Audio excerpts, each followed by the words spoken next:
ओम श्री गणेशाय नमः।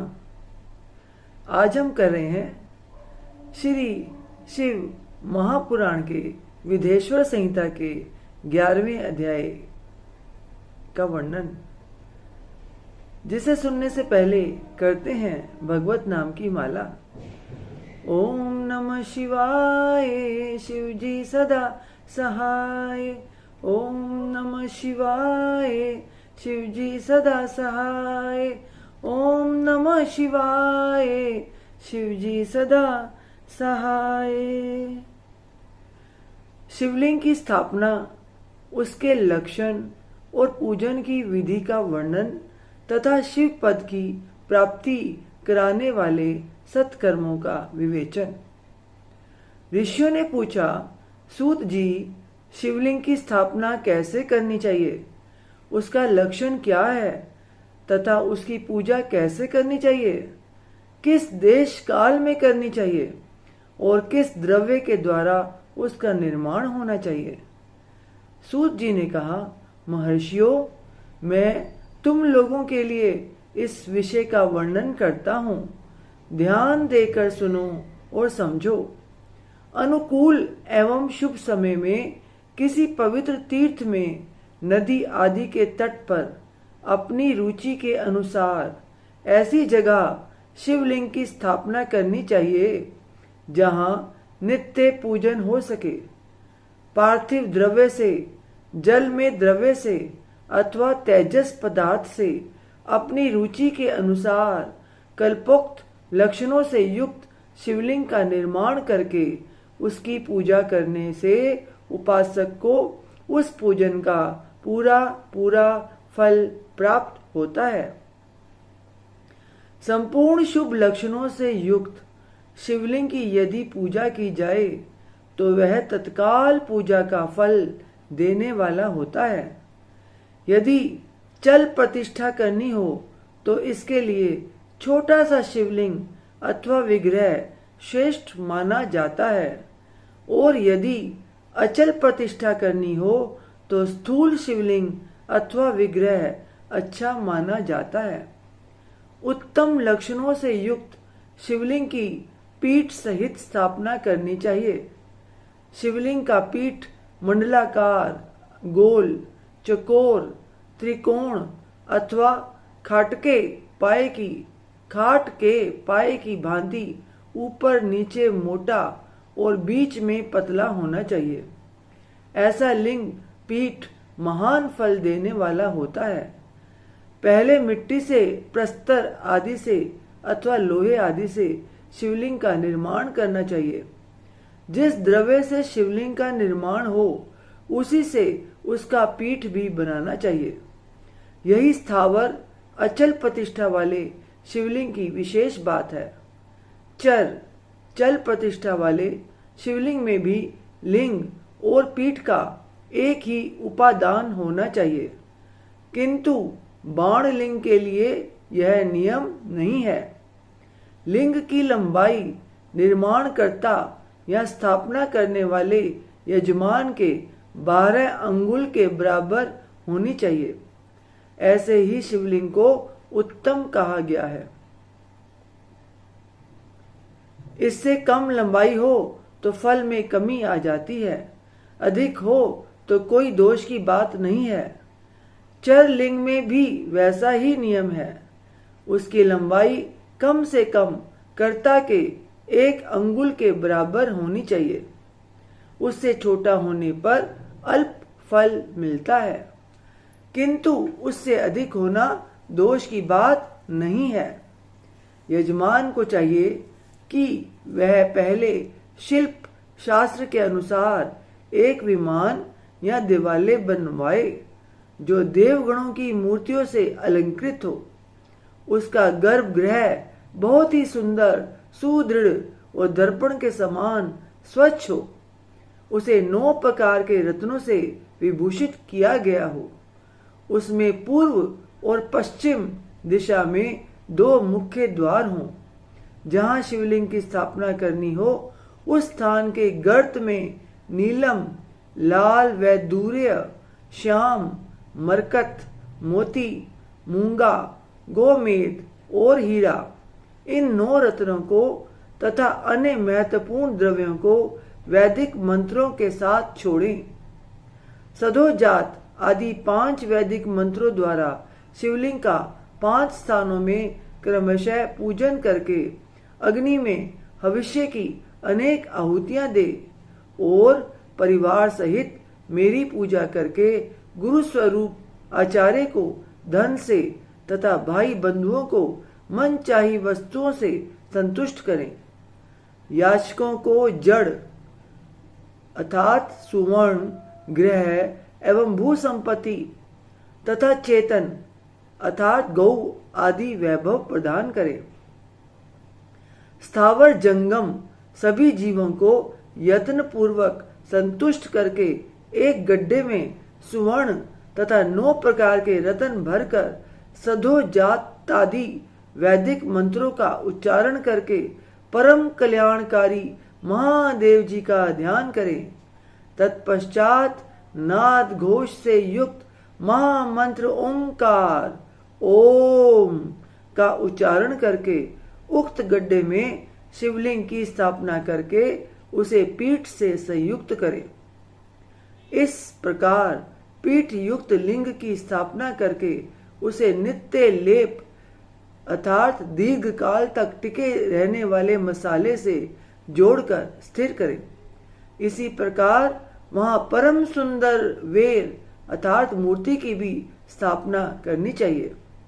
सारांश यह है कि भूमि संस्कार आदि की सारी विधि जैसी लिंग प्रतिष्ठा के लिए कही गई है, वैसी ही वेर अर्थात मूर्ति प्रतिष्ठा के लिए भी समझनी चाहिए।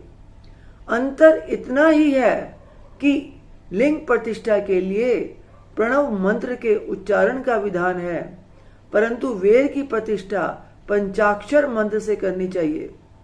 जहां लिंग की प्रतिष्ठा हुई है वहां भी उत्सव के लिए बाहर सवारी निकालने आदि के निमित्त वेर अर्थात मूर्ति को रखना आवश्यक है। वेर को बाहर से भी लिया जा सकता है, उसे गुरुजनों से ग्रहण करें। बाहरी वेर वही लेने योग्य है जो साधु पुरुषों द्वारा पूजित हो। इस प्रकार लिंग में और वेर में भी की हुई महादेव जी की पूजा शिव पद प्रदान करने वाली होती है।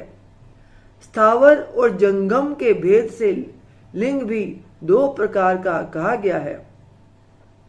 वृक्ष, लता आदि को स्थावर लिंग कहते हैं और कृमि, कीट आदि को जंगम लिंग।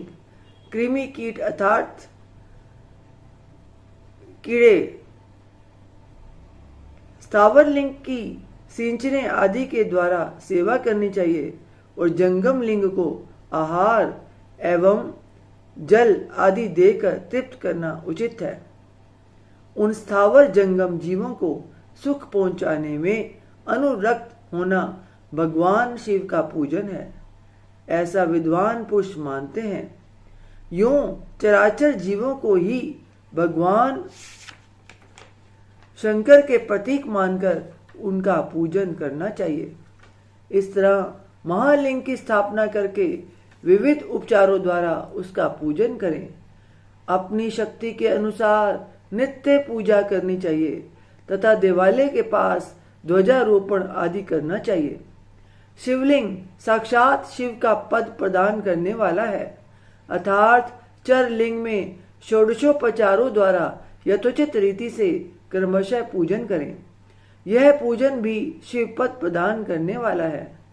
आवाहन, आसन, अर्धे, पाद्य, पादांग, आचमन, अभ्यंग पूर्वक स्नान, वस्त्र एवं यज्ञोपवीत गंध, पुष्प, धूप, दीप, नैवेद्य, तांबूल, समर्पण, निराजन, नमस्कार और विसर्जन ये 16 उपचार हैं, अर्थात अर्धे से लेकर नैवेद्य तक विधिवत पूजन करें। अभिषेक, नैवेद्य, नमस्कार और तर्पण ये सब यथाशक्ति नित्य करें। इस तरह किया हुआ शिव का पूजन शिव पद की प्राप्ति कराने वाला होता है। अर्थात किसी मनुष्य के द्वारा स्थापित शिवलिंग में, ऋषियों द्वारा स्थापित शिवलिंग में, देवताओं द्वारा स्थापित शिवलिंग में, अपने आप प्रकट हुए स्वयंभू लिंग में तथा अपने द्वारा नूतन स्थापित हुए शिवलिंग में भी उपचार समर्पण पूर्वक जैसे तैसे पूजन करने से या पूजन की सामग्री देने से भी मनुष्य ऊपर जो कुछ कहा गया है वह सारा फल प्राप्त कर लेता है। क्रमशः परिक्रमा और नमस्कार करने से भी शिवलिंग शिव पद की प्राप्ति कराने वाला होता है। यदि नियम पूर्वक शिवलिंग का दर्शन मात्र कर लिया जाए तो वह भी कल्याणप्रद होता है। मिट्टी, आटा, गाय के गोबर, फूल, कनेर पुष्प, फल, गुड़, मक्खन, भस्म तथा अन्न से भी अपनी रुचि के अनुसार शिवलिंग बनाकर तदनुसार उसका पूजन करें। अर्थात प्रतिदिन 10,000 प्रणव मंत्र का जप करें अथवा दोनों संध्याओं के समय एक एक सहस्त्र प्रणव का जप किया करें। यह क्रम भी शिव पद की प्राप्ति कराने वाला है, ऐसा जानना चाहिए। जप काल में मकारांत प्रणव का उच्चारण मन की शुद्धि करने वाला होता है। समाधि में मानसिक जप का विधान है तथा अन्य सब समय भी उपांशु जप ही करना चाहिए। नाद और बिंदु से युक्त ओंकार के उच्चारण को विद्वान पुरुष समान प्रणव कहते हैं। यदि प्रतिदिन आदर पूर्वक 10,000 पंचाक्षर मंत्र का जप किया जाए अथवा दोनों संध्याओं के समय एक एक सहस्त्र का ही जप किया जाए तो उसे शिव पद की प्राप्ति कराने वाला समझना चाहिए। ब्राह्मणों के लिए आदि में प्रणव से युक्त पंचाक्षर मंत्र अच्छा बताया गया है। कलश से किया हुआ स्नान, मंत्र की दीक्षा, मातृकाओं का न्यास, सत्य से पवित्र अंतःकरण वाला ब्राह्मण तथा ज्ञानी गुरु, इन सबको उत्तम माना गया है। अध्याय 11 थोड़ा बड़ा होने के कारण इसे यहीं विराम देते हैं। अगली वीडियो में अध्याय 11 का आगे का भाग सुनेंगे। तब तक करते हैं भगवत नाम की माला। ओम नमो भगवते वासुदेवाय, ओम नमो भगवते वासुदेवाय, ओम नमो भगवते वासुदेवाय, ओम नमो भगवते वासुदेवाय।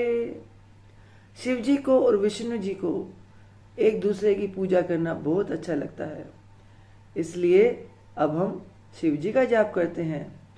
ओम नमः शिवाय, शिव जी सदा सहाय। ओम नमो शिवाय, शिव जी सदा सहाय।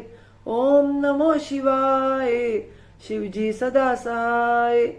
ओम नमः शिवाय, शिव जी सदा सहाय। हे ईश्वर, आपकी बच्ची से आपकी पूजा अर्चना करने में, कथा उच्चारण में कोई गलती हो गई हो तो अज्ञानी समझकर, अपनी बच्ची समझकर क्षमा कीजिएगा। अपना आशीर्वाद बरहात, अपनी कृपा दृष्टि हमेशा हम सब पे बनाए रखिए। बोल सांचे दरबार की जय। जय काराय शेरा वाली दा। बोल सांचे दरबार की जय। जय कारे वाले नु मिठिया मुरादा। बोल सांचे दरबार की जय। जय माता दी।